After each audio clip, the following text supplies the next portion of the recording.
টি-20 বিশ্বকাপের সুপার 8-এর শেষ ম্যাচে বাংলাদেশের প্রতিপক্ষ আফগানিস্তান। একাদশে একাধিক পরিবর্তনের সম্ভাবনা টাইগারদের। টানা 2 হারের পরেও আফগানদের বিপক্ষে প্রতিদ্বন্দ্বিতাপূর্ণ ম্যাচের আশা সহকারী কোচ নিক পোথাসের।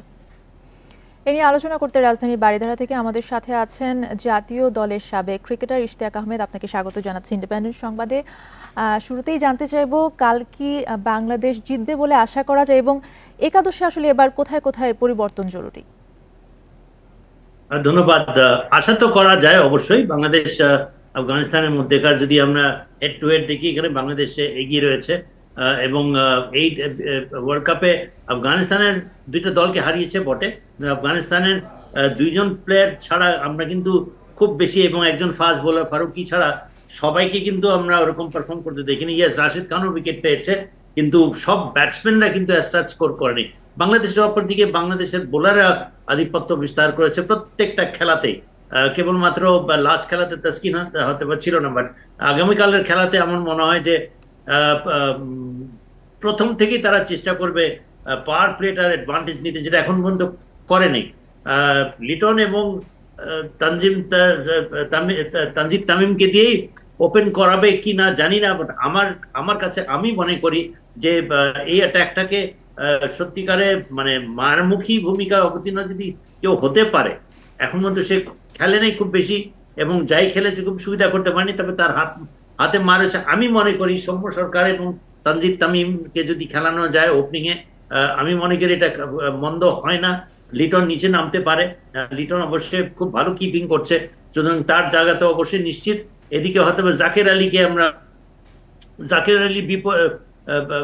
কে হয়তো বাদ দেওয়া যেতে পারে, এবং নিচের তাসকিনকে, ইভেন দো এটা হচ্ছে spinners wicket, I still think that Taskin should be included. এই জন্য প্রথমত হচ্ছে যে ভাইস ক্যাপ্টেন, দ্বিতীয়ত হচ্ছে অসাধারণ বোলিং করেছে, তৃতীয়ত হচ্ছে he is a very aggressive bowler. এবং এই ধরনের উইকেটে ইভেন দো স্পিন সহায়ক উইকেট হতে পারে, বাট তাসকিনের নিয়ন্ত্রণ, তাসকিনের অ্যাগ্রেশন এবং ম্যাচিওরড যে ওপেনিং ব্যাটার্সদের আগেনস্টে বোলিং করবে, মারমুখী খুবই অসাধারণ ফর্মে রহমান গুরবাজ এবং ইব্রাহিম জাদরান, এরাই কিন্তু স্কোর করছে। এদেরকে যদি কন্ট্রোলে রাখতে পারে, এবং সেটা আমি মনে করি Taskin is one such bowler who can do that because of his experience. এবং এদের মধ্যে যে খেলা হয়েছে তাসকিন, আমরা তার উপরে ভরসা করতে পারি এই ধরনের বিচারও। জি, অবশ্যই। আরেকটা প্রশ্ন একটু করতে চাই যে সুপার 8-এ বাংলাদেশ কি হিসাব নিকাশ এলোমেলো করে দিতে পারে? করতে তো পারে। আমি তো মনে করি যে যদি যে স্ট্র্যাটেজিতে বললাম, যদি পাওয়ার পেতে তারা যদি অ্যাডভান্টেজ নিতে পারে, ভালো একটা কুইক রানস যদি করতে পারে, এবং যদি ব্যাটিং প্রথমে করে, I think not less than 160, even though এই উইকেটের ব্যাটসম্যানদের উইকেট না, it will be difficult. But Bangladesh head to head, আমি আগে যেটা বললাম, বাংলাদেশ হারানোর কোনো, বাংলাদেশ হারাতে যে পারবে না এটা কোনোভাবে যেন মানা যায় না। এজন্য because Bangladesh has dominated Afghanistan. Afghanistan has played, they won two matches, কিন্তু আমি আগে যে বললাম যে সবাই কিন্তু স্কোর করে নাই। They have won two matches by virtue of two innings on both the occasions. সুতরাং এই একটা অ্যাডভান্স, বেশিরভাগ ব্যাটসম্যান আনটেস্টেড রয়েছে এখানে, আমাদের বোলাররা আবার প্রুভেন বোলার এই টুর্নামেন্টে। সুতরাং this will be a match up between our bowlers and their untested. জি, অবশ্যই। বোলারদের কথা যেহেতু বলছিলেন কিছুক্ষণ আগে, তাসকিনের বোলিং নিয়েও বলছিলেন, পেস নাকি স্পিন, কোন শক্তি আসলে বেশি নিয়ে নামা উচিত এবার? না, আমাদের যেহেতু স্পিন, আমাদের তো স্পিন ওয়ার্ল্ড ক্লাস স্পিনার তো একমাত্র সাকিব কিন্তু খুব একটা সুবিধা করতে পারছে না। Rishad Hossain has bowled fantastic, Rishad Hossain inexperience.